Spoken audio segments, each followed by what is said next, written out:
quilting and machine quilting? Oh gosh, okay. How much time do we have, Paula? Probably not a whole lot. Okay, so for this question, I think, the differences between hand quilting and machine quilting, I think there's kind of the biggest, and one is done by hand and one is done by machine. That feels kind of like an obvious answer and a short answer.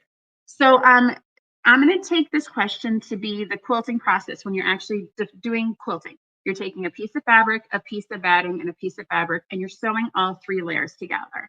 So the difference between hand stitching, where you actually have your project on a loom or you have it on something that keeps all three layers together, and you typically will big stitch it by hand. So you're going to go through all three layers every time. You do big stitching in that because you're doing it by hand, and you are actually using a needle and thread, and you are stitching all three layers together, the actual quilting process.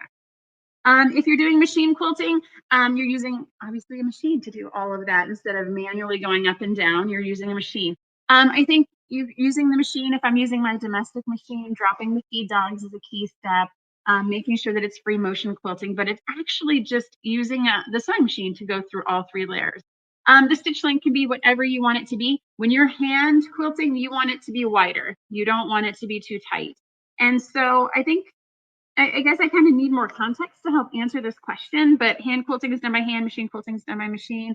There's a little difference in technique when you're setting up the two processes, but there are tons of videos and tutorials out there to help with that. I personally have never hand quilted anything. I actually have very infrequently hand binded my quilts. I am a machine person. I don't have a lot of time because I've got kids and other commitments. But I hand sew super infrequently. Let's see here. So Andrea Miles is saying she has a baby quilt. She's going to try and free motion with her little machine. Fingers crossed it works. Yeah, I think if you're wanting to machine quilt, smaller projects are definitely the way to go. My limit, and I know there's other people out there that are stronger and cooler than I am. I usually stop at about a throw quilt on my own domestic machine, just because the throat size is not big enough to maneuver a quilt through.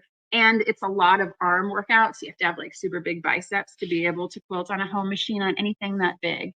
But I think the baby quilt, Andrea, you should have no problems using your domestic machine. It should be fantastic.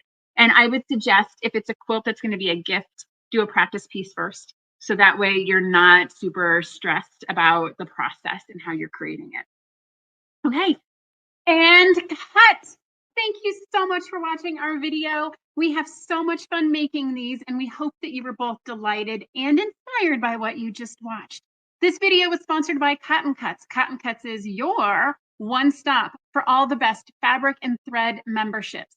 Love fabric? We've got you covered. Love thread? We've got you covered. We get that no two quilters are cut from the same cloth, which is why our memberships are as unique as you. We also have the largest block of the month in the world. Over 4,000 detectives solve our puzzle mystery quilts every year, and you can join them. Simply go to cottoncuts.com to learn more about all the awesome and fun things that we're doing. And don't forget to hit like and subscribe to make sure you get all of our new fresh content every time it comes out. Thank you so much. Happy sewing enthusiasts, and we will see you soon. Bye now.